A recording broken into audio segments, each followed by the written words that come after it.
আসসালামু আলাইকুম ভিউয়ার্স। আর্টিলারিকে বলা হয় যুদ্ধক্ষেত্রের গেম চেঞ্জার। যে দেশের আর্টিলারি সক্ষমতা যত বেশি, সে দেশের যুদ্ধে জয়লাভ করার সম্ভাবনাও বেশি। বাংলাদেশ সেনাবাহিনীতে যুক্ত হয়েছে তেমনই এক গেম চেঞ্জার অস্ত্র, যেটি তুরস্কের তৈরি TRLG-230 রকেট সিস্টেম। বাংলাদেশ সেনাবাহিনীতে আনুষ্ঠানিকভাবে কমিশন হয়েছে রকেট আর্টিলারি সিস্টেম ও স্বল্প পাল্লার আকাশ প্রতিরক্ষা ব্যবস্থা।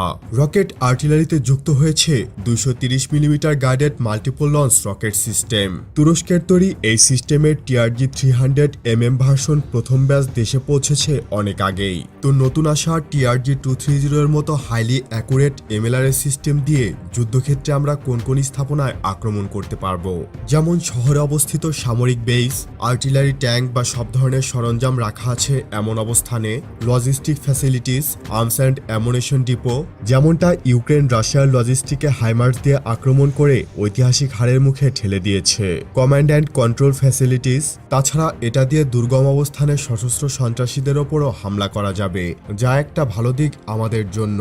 এত সব বৈশিষ্ট্যের কারণেই এই রকেট সিস্টেম একটি গেম চেঞ্জার ওয়েপনে পরিণত হয়েছে, যা বাংলাদেশ সেনাবাহিনীকে অনেক সুবিধা প্রদান করবে। তো এই রকেট সিস্টেমটি কেন এত নিখুঁত হামলা চালাতে পারে? TRG-230 MLRS এর রকেটে INS GPS এর পাশাপাশি লেজার গাইডেন্স সিকারও রয়েছে। এটি TRLG-230 রকেট নামে পরিচিত। ক্ষেত্রবিশেষে এই TRG-230 হাই প্রিসিশন মিসাইল হিসাবেও উল্লেখ করা হয়ে থাকে। লেজার গাইডেন্সের মাধ্যমে হাই অ্যাকুরেসিতে এটি শত্রু স্থাপনায় হামলা করে থাকে। তবে লেজার গাইডেন্স সিকারের টার্গেট ডেজিগনেটর হিসেবে টার্কিশ বাইরাক্তার TB2 UAV ব্যবহার করা হয়। বাংলাদেশ সেনাবাহিনীর TRG-230 মিসাইলের ডেলিভারি পেলেও বাইরাক্তার TB2 UAV ডেলিভারি পেয়েছে কিনা জানা যায়নি। যাই হোক, এখন 230 মিলিমিটারের TRLG-230 ভার্সন দেশে এসেছে, যেটি GPS, INS সহ লেজার সিকারের সহায়তায় সর্বোচ্চ 70 কিলোমিটার রেঞ্জে 2 মিটার CP-তে আঘাত আনতে সক্ষম। অর্থাৎ 70 কিলোমিটার দূরের কোনো লক্ষ্যবস্তুর 2 মিটারের মধ্যে এই মিসাইল পড়বে। এই সিস্টেমটি মাল্টি ক্যালিবার লঞ্চার ব্যবহার করে, অর্থাৎ একই ট্রাকে 122, 220 এবং 300 মিলিমিটারের রকেট পড স্থাপন করা যাবে। তবে 122 মিলিমিটারের ভার্সন সম্পর্কে এখনও নিশ্চিত হওয়া যায়নি। বাংলাদেশের মডিফাইড ভার্সনে 230 মিলিমিটারের 12টি রকেট একসাথে স্থাপন করা যায়।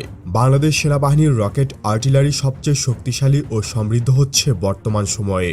অদূর ভবিষ্যতে শর্ট এবং medium range land attack ballistic মিসাইলও যুক্ত হবে ইনশাআল্লাহ। তো এই ছিল এখনকার আয়োজন। নতুন কোনো ভিডিও নিয়ে খুব দ্রুতই হাজির হব ইনশাআল্লাহ। সে পর্যন্ত ভালো থাকুন, সুস্থ থাকুন, ইনফরমেটিভ বাংলার সাথেই থাকুন। দেখা হবে আবারও। আল্লাহ হাফিজ।